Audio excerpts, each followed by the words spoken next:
O primeiro texto dessa noite, Gênesis 12, de 1 a 4, fala do pacto que Deus fez com Abrão, ainda não era Abraão, sobre a bênção que ele daria a Abrão e a bênção que Abrão seria a todas as nações da terra. Será o texto da meditação dessa noite. O texto de Romanos fala também sobre ele, sobre Abraão, demonstrando que foi a fé e não a lei que foi imputado a ele por justiça. Então, demonstrando ao povo da sua época que era confiando em Deus que se recebia o perdão e a salvação. E o texto de João 3, de 1 a 17, ele nos fala do encontro de Jesus com Nicodemos, um encontro muito conhecido. Talvez o versículo de João 3,16 seja o versículo mais conhecido entre os cristãos, de cor, que nos fala então desse amor de Deus pelo mundo. Romanos 4, de 1 a 5 e de 13 a 17, então, explica a história de Abrão, e o João 3, de 1 a 17, nos demonstra como que a fé transforma a vida, mesmo de uma pessoa idosa, como era Nicodemos. E como era Abrão. Abrão tinha 75 anos. Observem que a Bíblia faz questão de destacar que Abrão já tinha 75 anos quando Deus faz o pacto com ele. Para nós entendermos o significado dessa promessa de Deus, eu queria falar um pouquinho de como era o período que Abrão viveu. Na nossa história, na história geral, ele viveu num período chamado Idade do Bronze. Às vezes a gente pensa que Abrão já tinha tudo que nós tínhamos, que ele vivia já com as comodidades que nós temos na vida de hoje, que as cidades, que as coisas funcionavam parecidas com as nossas de hoje. Naquela época, eles nem tinham domesticado ainda os cavalos. O cavalo estava... É aquele período que o cavalo foi domesticado e começou, por isso que a gente vê tanto destaque logo nos períodos seguintes, após Abrão, quando se tinha cavalos, era um negócio assim espantoso. As pessoas ficavam, nossa, eles têm cavalos, Era algo que modificou inclusive a história da guerra, que era muito comum, mas vocês podem ver que na história de Abrão não se faz menção a cavalos e cavaleiros. Então era tudo caminhando, quando muito eles tinham aqueles animais de carga, mas eram mais os bois, as mulas, que levavam as mercadorias, as coisas deles. E ele, esse período de Abrão, a principal cidade da antiguidade era justamente a cidade que Abrão era proveniente, que era Ur. A Bíblia então diz que ele veio de Ur. A cidade de Ur é uma das civilizações, juntamente com os egípcios e os chineses, mais antiga da história da humanidade. Eles já tinham muitas coisas desenvolvidas, inclusive a escrita cuneiforme. Eram patriarcados, eram idólatras, havia muitos deuses, cada cidade tinha o seu deus, cada cidade tinha o seu rei, não existia, a união de várias cidades, cada cidade tinha o seu rei, e se o rei não fosse o sacerdote, ele era o escolhido dos deuses para ser o rei, e o sacerdote era muito próximo ao trono. E a economia da época era muito ligada à exploração dos camponeses. Então a cidade sobrevivia dos impostos e tributos que eram feitos sobre a terra, e assim também essas pessoas eram acalmadas nas suas revoltas pelo fato que Deus, os deuses, no caso da cidade, outorgavam esse poder àquele rei devido. Por que isso é importante entender isso, meus irmãos? Porque Abrão sempre foi o modelo para os israelitas. Ele era um modelo de fé. E a gente observa pela história de Abrão que ele não estava dentro desses esquemas de opressão da cidade de Ur, da qual ele saiu. Então, a ordem de Deus de sair de Ur significava abandonar todos esses esquemas de opressão e de deuses falsos.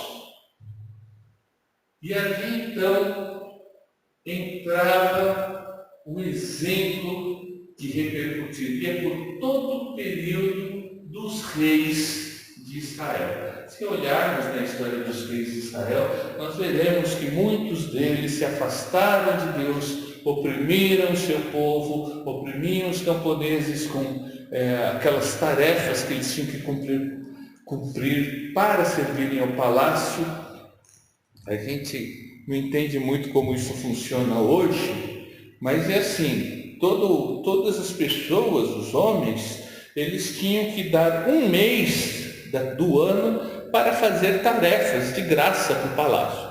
Precisamos escavar poços. Então, aquela tribo, todos os homens iam um mês de janeiro, outro em fevereiro, e assim por diante. Quer dizer, era uma coisa assim opressiva. Então, quando se olhava para Abrão, a primeira coisa que se destacava é que ele não participava desse estado de distorção, de usar a fé como instrumento de opressão, de dominação. Abraão, ele era obediente a Deus. A fé de Abraão é uma fé que abandonou todas essas mordomias que ele tinha na cidade de Ur para caminhar com Deus num lugar desconhecido e perigoso. Pode parecer de pouca monta para nós hoje mudar de cidade, mas até invoco o testemunho do Manuel e da Sueli, que mudaram há pouco tempo de cidade. É algo difícil, é algo que você perde muitos laços. Beth e o Peralta também, mas não conta, porque você tem família lá em Joanópolis, né? Mas eles largaram o Rio de Janeiro, onde tinham muitos laços, e vieram. Imagine ainda se essa cidade fosse uma cidade perigosa, o que não é, mas poderia ser. Poderia ter problemas que eles talvez não enfrentassem lá e enfrentariam aqui. Era isso o que Abraão estava fazendo. Ele estava dando atenção à voz de Deus, que ordenou que ele largasse a comodidade do seu lar, de sua tribo, de seu clã. E a gente percebe pelo contexto que deveria ser um clã poderoso, deveria ser um clã com proeminência, e fosse para uma terra em que aquela terra lhe seria dada por herança a ele e a seus descendentes. A leitura da Bíblia, meus irmãos, faz a vez da voz de Deus. É pela leitura da Bíblia que ouvimos o falar de Deus. Mas nós confiamos na leitura da Bíblia. Confiamos que Deus está falando conosco quando lemos a Bíblia. Confiamos nas promessas e também nos deveres que Deus nos coloca ao lermos a Bíblia. Ou a leitura da Bíblia serve para escrevermos lindas coisas, mas não as cumprirmos? Para não termos o compromisso com Deus? Para não estarmos ligados à vontade de Deus, mas tão somente à nossa vontade?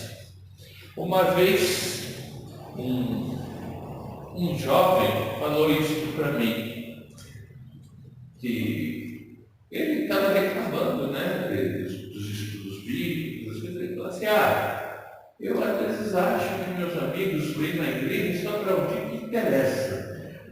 Quando eu tenho puxão de orelha, quando eu tenho alguma coisa, já não gosto. Ninguém gosta, na verdade ninguém gosta de puxão de orelha. Nenhum de nós gosta de ser repreendido. Mas a Bíblia, ela tanto traz aquilo que nos eleva o espírito, como aquilo que nos humilha. É uma espada que divide a alma.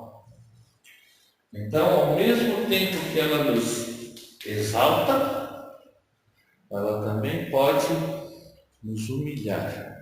E a humilhação de Deus é uma humilhação para a vida, não é para castigo.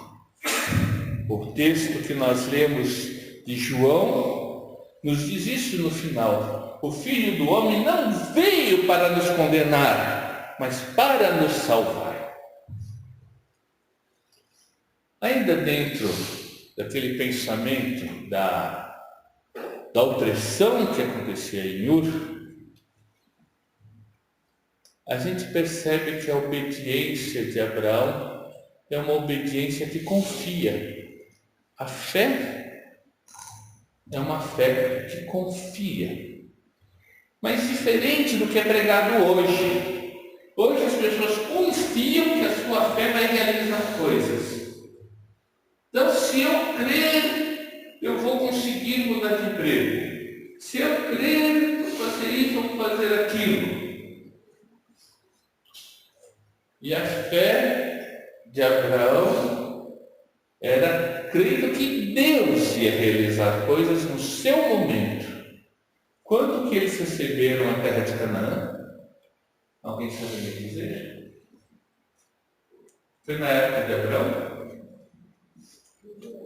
Foi na época de Isaac? De Jacó? De algum dos patriarcas? Nenhum dos patriarcas teve essa terra. Foi na época de Josué. Josué que foi entrar com o povo na terra prometida. Meus irmãos, Israel ficou 400 anos no Egito. Fora esses 400 anos, tem toda essa vida dos patriarcas que viviam muito. Não sabemos ao certo quanto tempo dá de Abraão até Josué. Mas eu garanto, meus irmãos, que Abraão creu que Deus daria essa terra a seus descendentes. E Deus foi fiel. Às vezes nós pensamos que Deus tem que nos responder amanhã aos nossos problemas e às nossas aflições, aos nossos desejos, ou mesmo a sua promessa. Mas acompanhando a vida de Abraão, vemos que não foi uma vida fácil. Ele não saiu de Ur, onde ele tinha suas regalias e mordomias, para ter uma vida fácil em Canaã. por uma vida de lutas. Ele teve medo que o matassem. Ele teve que enfrentar guerras para salvar o seu sobrinho Ló. Mas também ele teve as bênçãos dos anjos conversarem com ele, de Deus cumprir a sua promessa e lhe dar um filho com sua esposa Sara. Porque ele teve com Agar também, né? Não podemos esquecer que Deus também abençoou o filho de Agar por ser descendência de Abraão. Mas eu estou mostrando, meus irmãos, que às vezes nós achamos que Deus está demorando em atender e cumprir a sua promessa. E às vezes abandonamos as promessas de Deus porque achamos que Ele está demorando. Achamos que Ele não está sendo fiel. Nós queremos tudo para ontem e com facilidade. Então Abraão foi um modelo também nesse sentido de confiança. Ele confiou e mesmo com a sua vida difícil, e mesmo não vendo a promessa cumprida durante os anos de sua vida, ele sabia que seu Deus era fiel. Por último, meus irmãos, era uma fé missionária e comprometida com a vontade de Deus. Eu acho que esse é o ponto mais importante desse texto.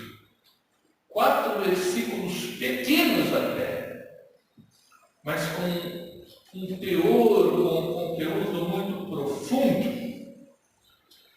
Se Deus começa prometendo a bênção a Abraão,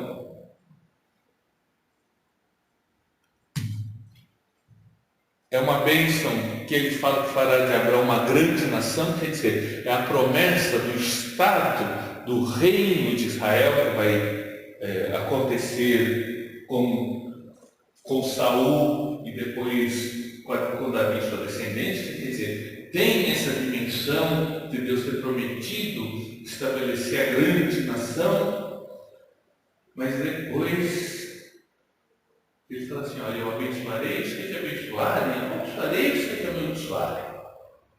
E você, de ti, você será uma bênção para todas as famílias da terra. É fantástico, meus irmãos. Esse é o ponto que eu falei, é uma fé missionária. É a fé que a bênção de Deus é para todas as famílias, que Ele seria o veículo de Deus para abençoar as pessoas. Não estás pensando aqui numa fé como Israel praticou alguns anos só para eles, que Abraão era só deles, foi a grande dificuldade dos discípulos do início compreenderem que Jesus Cristo era a promessa que Deus havia feito a Abraão de abençoar todas as famílias da terra, que ele deveria ser levado, que o seu nome deveria ser proclamado e que todos poderiam encontrar a salvação nesse nome.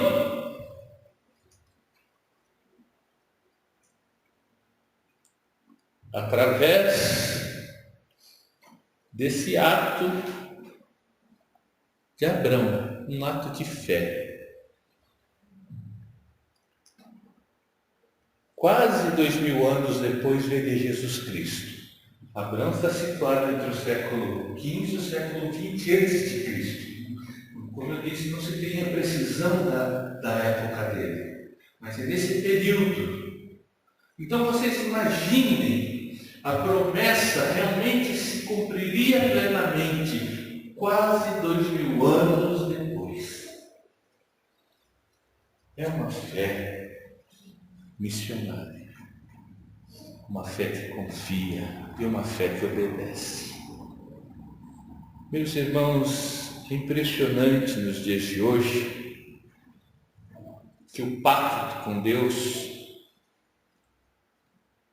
que Abraão fez, que Deus fez com Abraão, se estende até nós. É impressionante. 4.000 anos depois, estamos lembrando desse momento, dessa promessa de Deus. E uma promessa que se cumpriu na salvação em Jesus Cristo. Eu gostaria de fazer minhas palavras do hino Morri na cruz por ti, que fazes tu por mim?